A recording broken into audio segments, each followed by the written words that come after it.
Ngasi analysis ase makha chathara poina ngasi ayamba koigi papers sing the phone the headlines sing se enambana koigi naga taruk fa khibagi matang sida oire oja basi ahanba ai headlines am khak thamjage ga kimna shutdown sangdokre UNC na chief minister unakre fazin kiba singdi fangdri naga taruk fa khiba gi case NIA da sinaragani khemchan oja masi koigi ngarang ase koigi United Naga Council gi mute sing hai batare koigi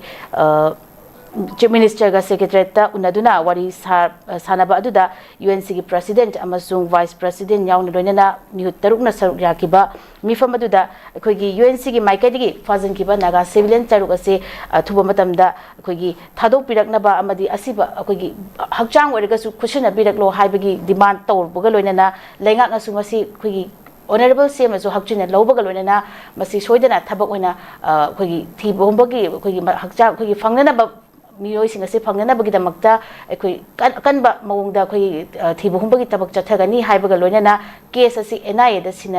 sinagani haibagi wafam su palioja ahan bagi oina oja kamai thambini oja ahan makta da notice window television ge ayuki news analysis meng tabi puno kono na khurumjari LIRIL masi kanoni yamna sangna nainaruba natra loi khangna raba nuti gi hoi khabar da natra social media da kaida loi ma nuti gi hot topic oin leraba issue amani ko ado ngarang si minister ga honorable chief minister ga UNC ga wari sanagi badu step amasung helapani lurei ba phamdi tawnari ba posi koi gi makok losan naraga mamai thingalaga loli haina badu ne loi khangna ba loi unaba ngaktani loi khangani hujik la rising se hojik la riba sing si karai da leidi karai da tawdi kholi haiba sing se loi na khangam gani laingak su organization su kai su loi khangam gani bu loi ba koi makok losan la mamai thingalaga ai lo le na leina badu gumba ngakta adu gi film du ne koi pa ba kang loti hai gumba gi jatu ne bu ko sigi film se masile da koi nainaru bagi yam ka hena aduna khang hai sadana adu na haiba yam kano ma kuthing nainaru bagi ai di thoina mathau ta dar baina khale yam thuna leriba maike animakta hojik leriba blockade se kimna shutdown changdo ena hai degi naga gi leriba UNC na hojik leriba koi economic blockade se haiba hostage taruk thadok tibo continue tawkini hairi sadigi honorable chief minister na NIA da sinarani hairi ko sigi pot mayam singa se ade adu da tarang han koi ambush tawraga hatkiba thadok charge lusingba hatkiba sing adu gisu NIA da sinagre na dum yauri khabar ko nainari ama tauri si leriba pot mayam punamak se hoji akoini yenga si kainu haiba kandadi akoi gi leiba amada akoi leiba ama leire na khale leibak tu gi leriba governance ama leire government ama leire government aduna people gi miyam gi aspiration ado madu pangthokpa ngamdraba amadi kariguma madu pangthokpa yana ngamdre haidana atopa ama sinnabagi pambai ama akoina mechanism machine agasu sila ibaduna su makata na aspiration sing adu pangtokpa ngamoi haibagi wakhalon amada leiba adugum lenga aduneba lenga lo du makha leiba neba akoina imperialism gi makha leiba colonialism gi makha leiba obviously masidi akoina self evident truth oire na ko manandi people gi aspiration amale di pot me am sing asi mi hale mi phare adu pa bangamdre phajel le lauthok bangamdre adu lenga ama leibagi kari no leiba pot asiba adu ta ga lenga si maside da loina khang tawrong ngata ne ba khang do amta leiro asuk yam agency security adu ada leiba loina khang ngata ne adu khangna mayam da puthok pa yadana tawriba makal gi lenga lon ma salai riba sigumba people gi aspiration amada khona salhan bangam da makhan gi lenga lon ama leiba asibune ba khoina colonialism colonize haidi se ko masi akoina self evident tu ni masai gi area si de ga hena ka su haining de yamna khang hei sadana adu tawada adu na adu phagi bani adu pungi bani adu haiba singse loina mu unaba loina mu khana tane khangde ai bamte yaroi loi khang gani amasu government su khang gani ai CSO leiriba mayam sing asi loi khang gani ko da khang bani na akoina akhang budu kari no hairu do jibu akoina akhang budu kai ma haibi adamina akoi gi di noina khangi haibu akoina khangi haibu do simangai ba noina tawi mayam sing ado aisu khangi haiga do mangai ba sida leiriba pot mayam sing aduna mase loina mak pukning wakhan hojik kamai leirongani haiba pot mayam adu सिदैदा अखोगी नागागी कामुसिंग फाजिलगा थमे हाइबा मियोई तरामरी हाइदारेको अदुसु मै किमना थादो पिरो ना appeal तौरीको अदगिदी सोनाकंदा Naga अदुदी थादो हाइदो Moina हाइरे सीना ओइरसु पुथोपिरो Hingna ओइरसु पुथोपिरो अखोगिदी सिदैदा intact लैरि हाइबसि मयाम clear ओइना थमे को अदु लैरिबा पोमे अदु लुरिबा पोरसिदी मदुसु हयंग अमु आइनगी मेंगदी यंगदी hostess फाबाइसि यारोइदे मे illegal ओइ हरकदोरिमनेबु लैरिबा पोर मयाम पुनमगे सि पोइबो मे याना याना खंगना उनो लोइ तोनो माक्तनी अदु लैरिबा पोर मयाम सिंगसि अदगी देन होसि नगागी फाजेले हाइरिबा सिना कनाना फाजेलिनो हाइबसु कुलाई पाबा मिलिटेन हाइ कनानो हाइबदुसु मोय disclose tawdeko adu na hai adai khun ge adu tawgadam ha mayam lairi si mayam singa se akoi loimak akoi black and white public domain da laira ba ngakta ne loina unara ba khangna ba ngakta ni masidai da akoi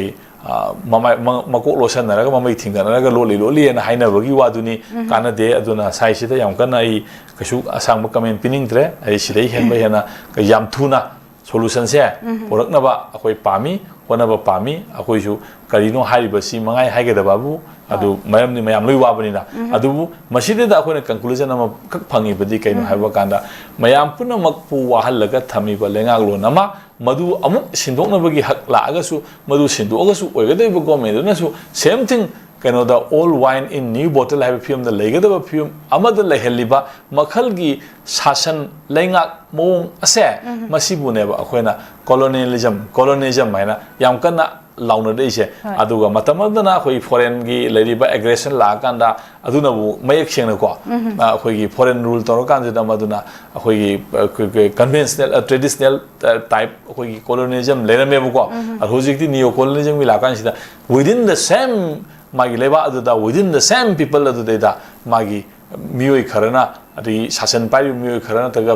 privilege group Kharna मदुगी कनु सथरगा लेबा मखलगी लेंगा loan अदुबु होगी imperialism neocolonialism mai laiba potse saigi area sidanebako aduna hoji masi karmaina akoi sidagi akoi myam punona pamde haiba colonialism akoi myam punona pamde imperialism hai myam sidagi akoi kamaina emancipate torga nanthokadage haiba wakhalondo adona kangi lambi du satpana tana hoji laiba posidade akoina kasu expect tonu yalite kasu expectation leine yalite adum as it is ama honga su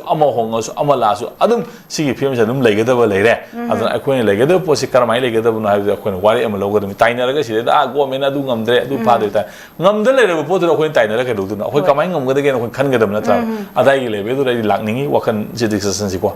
aruna ai adona kanda dum ayamba matam da su dum ai sigi line si dum thamjabani ai kanamta da blame tawning de amadu su government manam di leiba pot se manipur government si masi akoi karam makhani government wai se mayam le khangna ro po ne adu dai da adu ai na pairaga adu toroga na haga adu kaim kana gadam nati same position da dum leigani aruna sumaina ai leiba singa se amu boiro फाजेलगा लेबो मयाम पुन मक्सिदि अथु मतमदा मसा मसागी मयुमदा हंजेलनिंगी मनुंग warm Gadaba अकोइबसिंग थेनरम Gadaba खुदोंग चादबा नुंगाइरोदबा human अमगी लेरिबा मागी values मयाम सिंग दो अदो अखोइगी इमुंगदा थोसु कमाइ तौनि high वाखनदुदा Khandra कानसिदा possessing असि याम थुना मसिगी possessing असे अखोइ सोल्यूशन अमा पुरन बुहना बा हाइबसिदा अखोइ हजिकी ओनदि अखोइ टेम्पोरल कैनो सिम संख्या मिनसि अदुगा लेरिबा इशू मयाम सिंग सिदे अखोइ हजिकी इशू जि सॉल्व तौगे लोगे तब नतेबा लेरिबा concept of magi imperialism concept of colonialism gi mindset se masi phuktu olang thokti bukti oiroi bu akhoi gi approach se adom sat ka dabani sin ain hajeningi yama chumba wafam ne ozana thambi gi boza oza mathang da mulak cheke khoi chief minister tumduna leiranu haina youth congress na maha ki gate thinba horaklaba matungda police na thingkri oza masi ngarang akhoi gi kai haigani manipur macheta na thugaiba yaroi haiba kholaw lauduna manipur gi khoigi tumduna leiranu chief minister from thadu o haiba wafam ga loinana ngarang ase khoigi MPC khoigi manipur pradesh ki youth khoigi kai hani youth singna haiba tare chief minister bangloda khongjang junction ki bagi protest tau ki bagi mami ma leire oza masida lak training ni oza smaina khoigi khongjang junction lakliba sana hojik se khoigi kitang karamba kamaina yengba ya haiba wafam sin oza कमाई थंबिनिंग जा असिदि मै political party मसेन मै तौनबै वानिदा याइ मुनबै वानिदा अदो आई असिददि कछु interest लौदे मरमदि लैरिसि nomenclature नि कांग्रेस ना पालिंगै देसु अमना दुम तौइ आदा अमना दुम तौइ को एमपीपी ना गावाय कांग्रेस ना पालिंगै देसु प्राइम मिनिस्टर लापो काना मै आदा मिट प्रोटेस्ट का तौदना सु दुम तौइ बको अदुम मसिदि मै पॉलिटिकल राइवलरी अदुम लैनबै वाने बको अदुगा मोइगी मोइना लैरिबा कांग्रेस ना तौइबा पोट असिदि लैरिबा नोइना हजिक लैरिबा पोट मयाम सिंग असे नोइना तौबदा ओटलिबा नैरिबा मयाम सिंग असे नोइना तौबनी अदो नोइना तौबदु मतम मयाम से मतम खरा सांगे नतरगा तौरे अखोय मुक तौगे हाइबरोम द संघेन बै वाने बको अदुगा थोइदोना लैरिबा मयाम सिंग अवाना से कोकनबगी दमता अखोय अदो द आई मियंगी वानी को आई दिसमाइन उजैयबको लैरिबा मरम दैदी लैरिबा सिस्टम आईदी लैरिबा अखोय सथरिबा पोसे बीजेपी ना कांग्रेस ना नतेबको अखोय सथरिबा लैरिबा पोसे इंडियन स्टेट की मागी लैरिबा स्ट्रक्चर तुना सथरिबने अदरा कांग्रेस नो होंगजलिबा संख्या लैरिबा कोंजंग असे लाइबा पोट असे माना इंडिया की लैरिबा स्ट्रक्चरल कांग्रेस की लैरिबा ओजिक इंडिया की लैरिबा मागी एडमिनिस्ट्रेटिव की मागी स्ट्रक्चरल पोजीशन मयाम सिंग असे मसी क्रैक डाउन तौरगे मसी होंगदोगे संख्या लकपन नतेबा आईदी नोइना तौइबा पोसे अखोय मुक तौगे संख्या लकपै वानेबा मोइना तौनरिबा सिदी अदा आईदी मसिदी याइ मुनबने दम लौइ थोदोना आई तो मसी सीरियस ओइनसु लौते मोइगी पॉलिटिकल पार्टी की मोइगी माइलेज लौनरबा मतौना तौजनबनी कांग्रेस ना पाइ मतम तौजु बीजेपी ना दम तौनी सिगी पोसे को अदुगी वाने अदाइ दसु आईदी स्वाइम थमजनी थोदोकपा इंगोदा मसी केनो मोइगी पॉलिटिकल पार्टी केनो सिदे इंगोदा थोदोकपा अदु कछु लेते ना आईदी स्वाइम थमगे ओजा अखोई मथंग अखोई पेट्रोल की ममन हेंगतख्रे हाबगी पाव मसु यावरी मसे अखोई पेट्रोल अमदि डीजल की ममल असे अखोई अहुम सुबोइना अखोई ममल से हेंगतखिबसे अखोई नुमित 10 असिदा पेट्रोल की ममल की लीटर से पैसा मरफुग तरेता अमसुंग डीजल की ममल सिना पैसा मौद्रागा माथोइदा अमुकसु हेंगतख्रे हाबगी पाव लेरोजा ओजा मसी अखोई मसी की मरुइ बसे अखोई वेस्ट एशिया की लानोमगी लान तौरिबसी मनुंग अखोई पेट्रोलियम की पोचै सिंग हाबे तारे अखोई ममल से अदुकी मते हेंगतखिबगी पावसु लेरे ओजा मसीदा लाक्चनिंगबदी ngasi अखोई सुरगा चारिबा नोमिबा नोमगी चलिबा मसीदा देन अतोपा तोंगा तोंगा सेक्टर सिंग थबक तौरिबा हाइबा तारे ओजा अखोई ललोनीति के तौरिबा खुदिमक्ता चाउना अपन पोलम अमा पीरबा याय हाबगी वाफमसु यावरी ओजा सरमतांदि कमाइनगा थनबिनिजा मसीदी मालेमगे बा अखोई एनर्जी क्राइसिस की वारीने हुजे यूएस ईरान इजराइल लान सिना मरम मिडल ईस्ट की क्राइसिस न मरम वरकांदा not only middle east Russia and Ukraine की वार असोबो मोगी ऑयल की लरिबा बिजनेस की इहौदगी थोपा अदुगु मखल की वार मनी न को मसीदी अखोय अदुम थेंगनब ताबनी अदुगा मागी लरिबा रेट अखोयगी नो तौबसिदी अखोयगी थावगी माइ मल हेंगलकपा मम तौबसिदी माना सही थावगी हाइबसिदी इंडियन ऑयल कॉर्पोरेशन हाइबसी एजेंसी मनी मसी गवर्नमेंट की केनो सु नते मोइला सब्सिडी पिरा कांसिदेदा गवर्नमेंट ना सिंगोना परमिशन दु पिरा कांदुदा मोइना मागी अथॉरिटी सिंगजरा कांदा मागी लाइबा आदगी लौरु मंदो मदुदगी पुथोइबा प्रोडक्शन मैम सिंगु तिनसनर कांदा खोलप ममंदुना ताब मंदुदा मोइना हेंगतदी यारोइना हेंगचबई वानी अदर ममन हेंगलोय हाइगाना गवर्नमेंट की एक्सेकर दगी आईओसी दा पैसा हंजन बताबा आदि समना कांदा आइना लुपा चामद लौरुबा थाउसे आइसी भरा नुंगा तिनसला कांदा इंडिया यूरोप कांदा अखोइना लुपा सनी दा योंदा यादरेबा मरंदी मागी कंपनी की लेरिबा जहाज चलीबा दे थाउ सिंगिबा अदगिदी लेरिबा मैम सिंग असे मसीगी कनोसी ममनसी पीना न होनबा कांदा मागी एम्प्लॉय मैम सिंग कई सिंग अदु थबक तोय मैम सिंग रिफाइनरी दा लेरि मैम सिंग थबक पिनु होनबा कांदुदा आइना लुपा चामद लौरु पोसे लुपा सनी दा योंदरदी यादरेबा पोचे अदुगी पोसे लाइब पोसे करिगो मसिदैदा लुपा सनी दा योंदरगदी माई कंपनी से सीदोइनेबा मामनी यादमिना अदुदा करिगुंबा हाइबा पोसे पब्लिक ने यूटिलाइज तौबनिना मसिगी लुपा सनी से नंग चाम यांखैदा योलो लुपा यांखै अमदी गवर्नमेंटना कोई हंजलगे हाइनबगी नेगोशिएशन दु नत्रदी हाइबा पोसी यागदब नते इसम जम अंकदनी कोई हाइजेसी मरम दा सोनाखंद मागी रेट एस्केलेशन थोबनिना हेंगल अमिना को सोनाखंददी मसाना मदु हेंगल पताबने को अदुना मसी इन्फ्लेशन की रेट लेरे मैम लेरे कन वर्ल्ड की इकोनॉमिक क्राइसिस मरम दी इंडिया के तो स्टेट मैम सिंग दा होजे एनर्जी क्राइसिस तोक्तना होटल लोन बा आंगांसिंग हॉस्टेल लोन बा कदो इशू मैम इसा इशू मपान लेबो को मैम थेंगनरी दन को थोलगे हाबा दगी सि मैम मा लोई थेंगनरी मणिपुर दसु अजि ngaawai अखोइना एनी टाइम दा इना गैस अमा लेबे यारंबा असि यारक्त्रेदना होजेक्ति मागी लेरिबा ऑनलाइन बुकिंग तौहले डीएसी नंबर पिरे अदुगा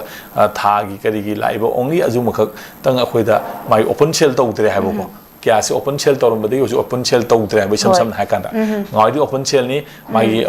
subsidy du phangjaroi aidi daga leba gas sina ge ru sina wi lobu yarame ba magi original price de da aduga subsidy gi mingda sigi lakpaduna aigi kanoda sai bank account sang paisa do ai subsidy pija bai wani da adugi potu hoji ti amung leitre ba only thing consumer khaktu da mana online booking toro kan mong on pay biaba potu kaktang tangai phadana yungi sina badu kaktada khoi limited oisala abane bu toksala abane energy crisis leira bane bu leiri ba pot myam singa se maram masina masidi world ge ba pot ni adana hojik leiri ba pot si America ga Iran ga Israel ga Middle East ki leiri ba solution se hojik ceasefire tawi hai amana ceasefire tawi hai basina mai matam khara arrangement gan tawi ba ne aduga potu yanara kan du da lambi hangdok tana Strait of Hormuz ki kari ge do da thau bu lambi mayam thingi ba kai do alternative ama leitri bokti hai ba se khoi dum khara thengnagi batari masina thengna ba yaroi hairagana government subsidy pi batabani government subsidy chu pi ba ngamoi hairagana khoi masi mayok na batabani adada khoina kari to kodagi haibadu de khoi matam khara haiba situation sida admit toroga ya lei batabane ko aduna tan hosiki onadi tho do option leine thajade oza mathang da mulak se ge oza khoi manipur da chathariba khoi proxy war haibatare khudakta lepu amadi kuki terrorist gi matakta military crackdown taw haiba wafam khoi gi kokomina changchalak liba khongjang haibatare masida manipur gi ngamkhai da illegal immigrants sing kuki narco terrorist sing changlakpa thingnana ba lairiba Assam Rifles asi proxy army hondo honjingda mathau chillaga leire then India da thazaba thamlubadagi ngasi iramdam masigi sida machoi tare haina kokomi kanbena waike dire na phungtu wafam yauri oza sima tangsidi kamaina ga thamling go jamot masi akhoi mayam na loina ma haina ba common parlan samane bu but luri di side akhoi na yengwe aba ma haita ga di akhoi na hairi sidi kokomi na haibai wana te sidai da India ga akhoi ga pulla kandu da masi tawga posi madudai da mathau moina khulai parga lantheng na ba manipur si India da yauroi dawne na leiba PLA ULA prepark adu da mayam leiri bu moi mayam sing lantheng na ri bu ko ngamangam da bai da issue mani da na marandi moina adum hande hona hairaga leira ba pone ba marandi India manung da khoi bai poja khoi self determine tawga bne khoi sa adu ngam da bai wane ba ko adu ngam da bai wani adu da leiri ba pot mayam sing asi akhoi na tawhom thopam di moi di akhoi moi gi approach du da leiri ba pot sali ba pot amane bu ko sidi akhoi na thoidona yam ka hena any Indian kanogi wanate da asana phang kaktagi wanate any leiba mayam punamak se amana leiba pot mayam punamak se hariba sidida loina mak India gi policy da thabak tawbu ngakta ne bu aduna India policy di kaino haiba kanda punba India ama thamba apunba India sida manipur su part amani aduna halariba India gi mai policy eno se thajo thajadaraga di noi adum madu kena tawdu dum phangani haiba potu moigi mathau ma tawjabane ba adum mathau do madu yaroi koi di manipur de smai mai leibani sina koi gi leiba position ena madu da koi stand lauraga koi di noi ga fight tawni haidana nomai kapna dana khona dana thawai myam thanan tawnari dana ko adum masi gi miyeng sida de koi gi leiba level sida gi yamna no daw ngang bada manamdi within the aina keno digi wangmada leiba system sigi wangmada leikhraga aidi adugi potni haina ngangbaduna lawbaduna ibaduna tongan bamne bu ai system manung da su adum leige system dunu su protection piu aduga system dunu su protection piu ai system manung da su leige aduga system na tawriba system dugi duna tawriba potu su aina dum yaroi haitaragadi system du hongdokpa natradi upai di leitabani na aroi bado oina masi smai tawi kholi na hairubagi oina mongonda leiriba kokomi gi leiriba thomi sing da oina ko magi khoi gi keno da India gi state ta masi singnaba magi seditious keno oi gaina ek oina pansala ko su dum yae ba ko sigi posine hena idea asmaina yengningi aduga sigi da makta di lauriba khongiba mayam puna maksing ase India gi leiriba lengak sin tawi pot puna maksi yaroi haiba pot maksi tawi haiji hande hona khoi la lauba khulai pairaga leiriba la lauba mayam sing asina laurga leiba pot amane ba ko masidadi kasu anouba aidi nate na aidi lawi smai tawsi azamat ang da khoi all Manipur Power Consumer Association kamthing na saure haibagi headlines ma ko yauri masim tang thamjage miyam na smart meter thugai rak pa yai haibai wafam ma koi gi Manipur gi yumthong khuding da hojik problem amata leitana seasonarikli ba koi gi secure prepaid meter asigi mahuta smart meter na sinba yaroi haibagi wafam news masi smart meter season na kadabani haibaduna masibu पान बगी थबक चथरक्लिबा से खुदक लेपकदबनी हाइबा वाफम अमा लाक्लिबा कमायना येंबे मसी ID expert नते सिगी area सिदी मसी technical ओबो पोने को technical ओबो पोने दी मी engineering के ओबो पोने को कोइना कमाय तौगुनो हाइबदु गी वानी अदा तौदु स्मार्ट मीटर की कहीं से अखोई सिंदोरेब स्मार्ट मीटर से असी सिलखु मतंदा मोइना कंपनी अमदा सिनारकांदुदा मोगी पोलरिस एना कंपनी अमदा सिनारकांदा मदुना पानबै थबक सथबनेबा लेरिबा मयाम सिंग सि लोइनमा अदु अचौबा दिल लमदी वरमगनी बिजनेस की दिल लमा मरनी पोट लैबा यावनरिमिना को अदुदैदा पोट लैबा खोरपा यावनरिमिना अदुदैदा अखोइना होय मतंगी मतुंगिना कहीं सुमायना सिलक्पनी हाइबसे पब्लिक ते अवेयरनेस अमा तौद्रिङैदा स्मार्ट मीटर अमा लाइबसिगी बेनिफिट असे असिनी नत्रगना असिनी हाइब पोचे अखोइना फजन डेमोन्स्ट्रेट तौद्रिङैदा पब्लिक ते तौबा हाइबसे मसी मदि खितंग हाइबजार ओइब्रा हाइना खली अदुगा अखोइगी अखोइना मोइना सिलैसिना हेना अफबसु ओइरमबे याइको अखोइना रोंगली मिसकनसेप्शन अमा ओइदना फरेंग ट्रेंग खनबसु ओइरमबे याइको अदुबु डिपार्टमेंट ददी याम का हेना मांगा मोइना खली मोइन तौय मोइ नैनरमगनी अदुगा अखोइददी पब्लिक तदी मसीना खरा खुदोंचादब थोनब्रा कैदौब्रा खंगदब खरसु लेरमबे याइको अदु आइना सुम आइगिसु अखोइदि स्मार्ट मीटर सि कुइरे पानकिबा सिनबा कान सिदेदा मोइना कंपलसरी मसी स्मार्ट मीटर सि पानतारगदी मोबाइल नंबर अमगा कनेक्ट तौगदबनी स्मार्टफोन अमा कनेक्ट तौगदबनी स्मार्टफोन दगी थुदा आइगी पैसा सि कयाम याउदी कयाम सटली खोली लोइ येंबा यानी मोइना एप्लीकेशन अमा पिरिबुदि खुतांगदुरेदा अदुदा मसीदेदा मोइना लेदिबा प्रॉब्लम से अमखक मसीदेदा कोइना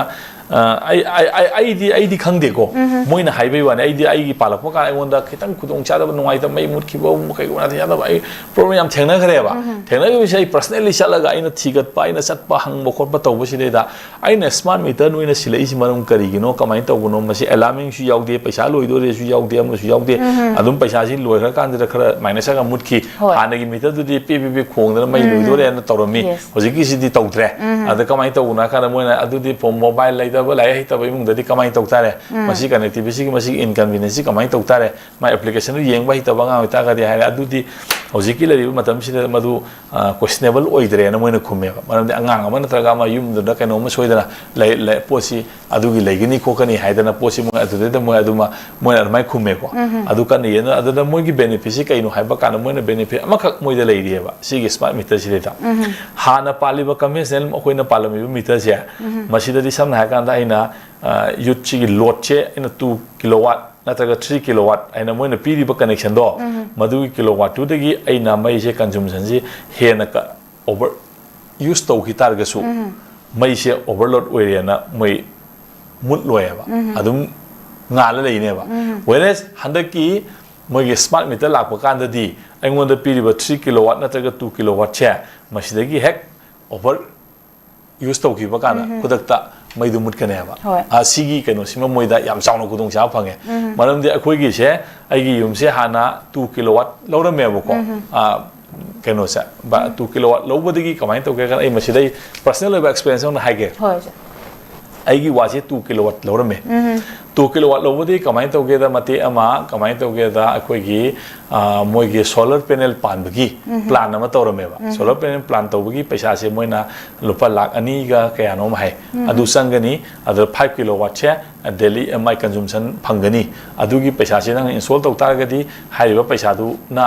मोइदा मैदु काखर कांदा आइगी दु 5 किलोवाट की सांगसे नोमद मोइना पुथोगा फंगबनी न मसी 5 किलोवाट लौबा चुम्मी हैना मारमाइ तो 2 किलोवाट पानबसे 5 किलोवाट तो ओंथुइएबा सही अनि अहुम की ममांगदा अदुगा अनलकीली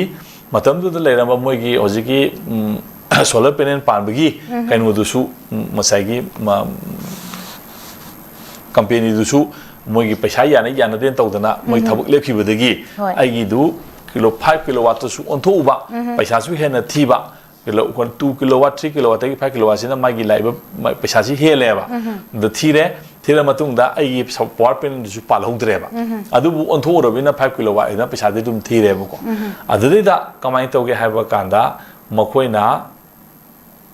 करी लाए हाइबा कांदा आइजु बिजनेस एस्टैब्लिश तौबो खोप युमदा business establish maigi di atopa id leitana ko hotel to bo khopa ke do ba maigi ngang si leibani na atopa maigi machinery myam sina bani na free kari ge du ala machine myam sina bani na haiba posi kamai to ge da smart meter ole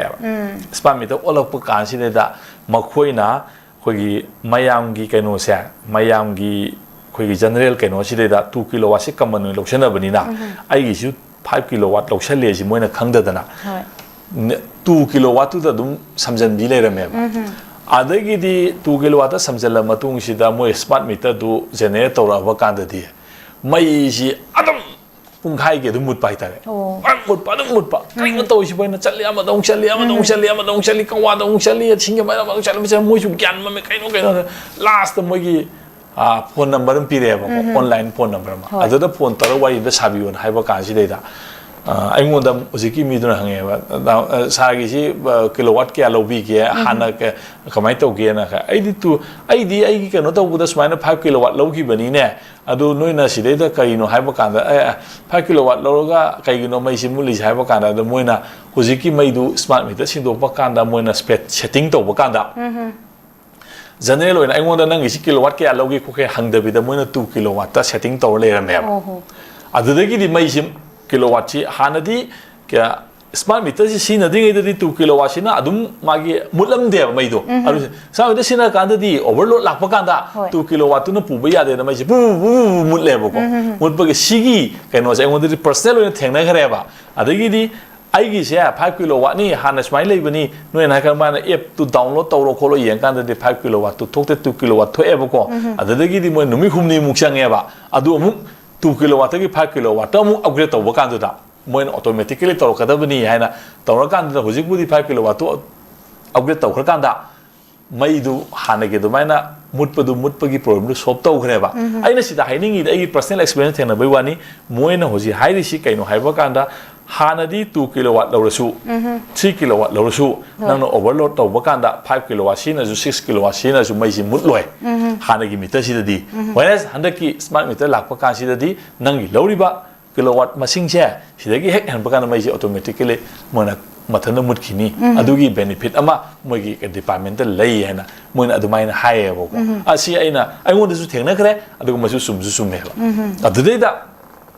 oje akoina laiba wrong misconception ngan su moi MSPDSL kamuna ama sendo khre smart meter palaga hena paisa satpagi khopagi hena paisa akoina hena satpi wafum kashu leite khote masi adu ada moi sengdo pom su yaw khre ba khabar da ko adu akoi masi luridi public ta awareness ama pidana department gi leriba pot sing ase sini haidana notification ama tho kan du da public ta masi gi awareness ama pi ga dau ne ba masi gi keno sima thok tri ngai ji da ko adun ai ngone thengna ri ba pot si kana gum na thengna tar ga di madu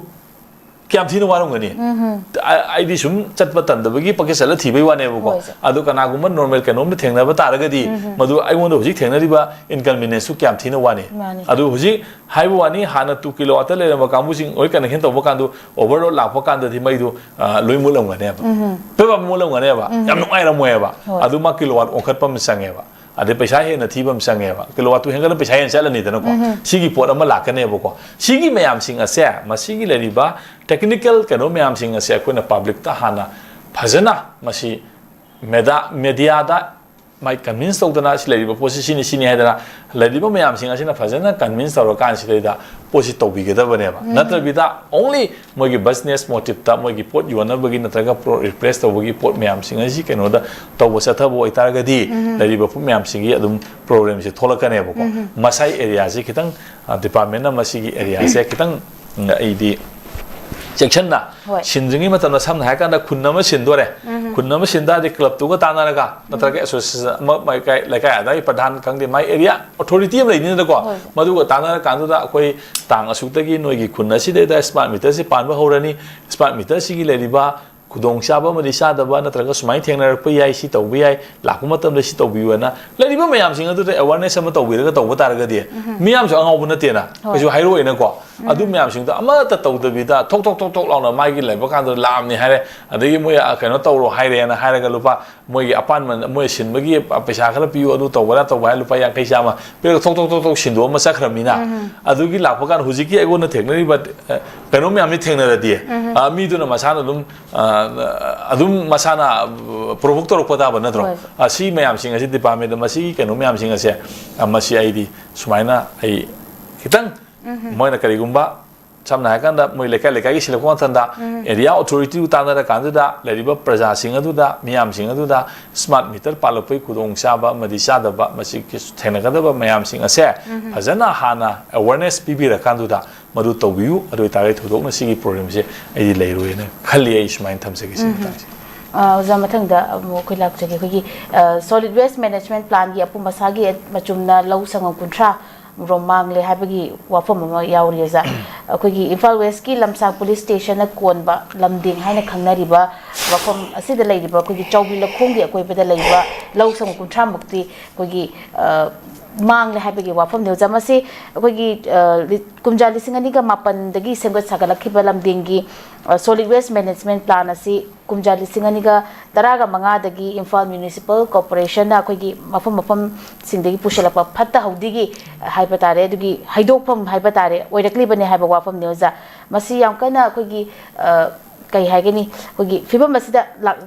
lakning ni ba wahang di oza Imphal Municipal Corporation gi kon ba mafam singdagi phatta haudu sing khoi yumthong khudingi khom ni ba IMC na lakhola popom na maksi lamding gi da haijalaga khoi Imphal city bu smart city oingani haibagi thong leirabra haibagi wafam su ne oza kamai thami ni oza masi keno ne solid waste management plan hai se amang lu sui si keno ne na ba yauje gre ko solid waste management plan hai ba si solid waste hoi gi ke ha ta dumping area on thoki ba moina haidi solid management plan management si gi mahuta ma dumping area on thoki ba re ba solid ise management to ga di ki to ro ba moi ma si ahan ba kan da ma si sorting to ba ko sorting to ba si yamal oya ba waste management da khai maru oi si sorting to ba ne ba magi classification si magi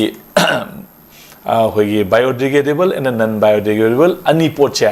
khaido matung da non biodegradable leiba substance ase masi amuk sorting to kan sida recycle yaba mu yada ba haiba ani son khaido kan ma du manage to godoi ne ba adi amana biodegradable oiba mai substance adu di masana madu mana khoina khoi fertilizer on thora kan da khoi organic kano oina khoi fertilizer hai tare ko adu on tho kan da potu mayam da mu madu phangal kan da madu na hilaugi hingoni kai pose mayam ore ka doi ne ba sigi plan ahum mari sing ase masigi leriba idea sing asi properly manage ro taba solid waste dumping area on thorak pa adrigi tholok pa issue ne ba adu management on thopam sange ba management plan on thokom sange ba natraga di ai nakanda sum pot hazal haidu oga bo adai akoi myam du kamaina kango haingo kari hanno myam to kamai le du no adu gi potu management to biu adum loin phagani management to utradi yar roi management to utre hai bane ba si thora isinati adu management plan oi biu ba dumping plan oi bigano ba ko adu ta management plan oi biu dumping plan oi bigano haina idi sumai thamninge lengak tele ba authority da masi inquiry to biu kamai to du no ko to na hai ba pot myam sing asigi masigi proper khoi proper road map am puthopiu dari ba pot myam sing asi kamai na to bu ya ga de ge hana ai di ngasi ke no si thamjeningi maram di akoi ba da fatau di pum sala ka le na traga di mayam na thola kan le gang na du ne lau tho ga su akoi bu gi mayam ne thola ka gai lak pa ya ro na nung than thu gai ra ama to ra di pharak tok ta na are ma tension le na ne bu ko mi asi na ya ro kani ama to tholok pi ai ana si gi pot myam sing asi ma si gi posi anumaina aidi hainingi sumai tong oza aru beda lakjage akhoi hoji am kana viral ori ba haipatare pa hoji pak sanda akhoi kabok ma pambi sing sandorakli ba se akoi bagi amasung pa sigi fibam da yamna chauna akai ba pirakpa amani haibagi wafam yauri oza hoji khoi lamphil pata kabokang pak sanda sandorakli ba se khoi ecology da akai ba leire haibagi khudam ni haibagi wafam ni si akhoi ngasi nongini gi mamang da khoi lamphil pata khoi kabok pa ni yam lagnani ko jamayam yengba naha sing masi tasing na hairabada masi akhoi ecosystem akhoi kabokang control to akhoi tawda ba haidra mawung da ising da pak sana haujilakpa matamda hana leiriba aruba isingi ecosystem da kaisalakpa haiba tare oza kamai thamjing aroi poina oza LIRIL masi ai biology gi satra makti nate ko magi masi gi posidi moi expert ching na haira kandu dan hena maram saga na khali but akoi general concept akoi like tam bada subject oina sum loina anga oi dro tam pani na kabu kangi magi leriba magi keno se yamna nuclear akoi leriba reactor resistance me anga si absorb tawba adugu makhan gi pot pami makhala mane ba mana kanna hogala iba sandorok pasina di akai akoiba sidaida polluted oiri haibane ba ko manodi magi leriba magi mathau se leriba pot mayam sing asi phatta haudi mayam sing adi phatta pot mayam sing subsan ba madu sa thokpa ama tawba si mai mathau oye ba kabu kang se adu yam ta gadi masana machinjak leri masana phagalak pata ba to haidari pot mayam dur phatre haibane ba leriba ising contaminate oire haibane ba sam sam na haikanda ada contaminate oire gadi leriba pot mayam sing asi mana loi mak subsan ona ba kan machinjak ti yam leri mina saw phare ba bara expand ro koi ba ne ba aduna mase akoina ma haji chumme ba man akoi bagi silai ba poji akoi bagi khudam akoi ecological akai ba leire haibai khudam ni hairi se masi aina khali siga sane ba manam di adudai da ecological balance ama maintain tawdre magi kabu kangna subsan gada ba mai contaminated soil meam singa do marang kaina leire maram aduna madugi kanu do ma masinjak pharme saw phara sandore haibane bu aduna masi kabu kangsina ozi lai bu poti di kabu kangduna magi leri ba contaminated kanu meam subsalani subsan ba taraga su amu symbiosis oina ma loi kopsan gitar ga di mathata gi oxygen chang ising chang sunlight chang ka do khoto meam lai tawina aduna amu potu magi leri ba potu amu pharoi duine ba aduna leri meam singa se koina karmaina masi kabu kangsi masi akoina hidak haijara hat pa su phate ba pharoi ba aduna masi khoi gi manual basis ta haidi madu part khara sengdokpa ma sange lokthokpa ma sange adu tagadi ma gi keno do hendon da bai tare khara leibokti phayeba marani mana potu contaminated kena subseli mina ko aduga adu subseli adu hendon da na ba khoi gi plan ama tawraka ko madu natragadi amu leidiba ising du so ma kane ba mana subseli ba potu na ma hogala patungda ma ju sidharakpa patharakpa naini at the same time ma loikup sang gitar gadi mathak tagi nungsa mangan phangada ba oxing sida oxygen phangada mayam se adu ju phangoi ba ana ising du dum phataba dum contaminated water dum oi leine ba ana leidiba pose anu hida hapse laga pura oina mangan ba su phate aduna masi manual basis ta mai gi leidiba thadara gai tare ko men po thadara kandu da masi khara lokthokpa madi changi adana I sumaina tamjege yam nungaje ojana chimma matam ka kai thupidana north window gi news analysis haru yabidana mapum fam bibege dabakta ojabu haninga ni tera thakat phungdup chari loina north window tv na sanduk chari ba news analysis matang solution jari miyeng tabiri bapum na mapu amuka suhana khrum jari Sparkle Educational Service ki Career Counselor ki Female amasung Male ki ahangba post ani kauri Educational Qualification MBA loiba oigadabani Fresher amasung Experience leiraba miyoi singna apply tobiba yagani Hena akupa marol ki damak 7005063196 natragana 9366230077 da contact tobiro natragana aikoigi office Sparkle Educational Service, 2nd floor, Northeast Window TV Building, Hata, New Chikon Road, Imphal East, Manipur da Lengsin Birau. Admission open. National Institute of Electronics and Information Technology Nalit Imphal-gi tongan ba course singi admission haujari chahi amagi PGDCA chahi anigi MCA MTech AI and ML MSc IT MSc Bioinformatics yauna 2026-2027 session gidamak chahi marigi BCA BSc Computer Science BTech AI and ML amasung chahi ahungi Diploma Engineering da ming chananaba registration toba yaragani PGDCA, MCA, MTech, AI and ML, MSc IT, MSc Bioinformatics ki oina registration tobagi aroiba numi lagliba June gi tarik 12 ni entrance test na June gi tarik 13 ta phangthokani BCA BSc Computer Science BTech AI and ML gi registration tobagi aroiba numi na Megi tang kunni entrance test na Megi tarik 13 da phangthokani nupa macha amasung nupi masagi hostel gi khudong chabasu pijari SC amasung ST mahiroi singi tuition registration fee free oijagani pijariba QR code asida scan tawraga online registration tawbasu yagani akupa marol gidamak mobile number 8132062261 natragana 7005106072 da call tawbiraktuna khangbiba yagani Northeast Window mining tabiriba mayam punamakpu taramna okchari hauzik mapalamgi thabaki pau pijari ahanbada Athubagi oina Dubai gi warehouse worker gi thabak kauri hairiba thabak asi apply to biningba miyoisingna presentable and good communication skill leibetanatana masagi chahi kunmathoi dagina kuntrataret phawbada leiba oibigadabani hairiba thabak asigi pijariba khudong chabasing adudi per day 12 hours duty hours oijagani per week ta 6 days duty oijagani 2 years work visa pijagani loinana accommodation and transportation pijabatanatana medical and insurance su pijagani hairiba thabak asigi thagi oiba salary lising kuntaretagi haujagani ani subada United Arab Emirates ke driver gi thabak kauri hairiba thabak asi apply to winning ba miyosingna Indian car license ka loinana Gulf ki license leiba oigadabani amasung basic English communication leigadabani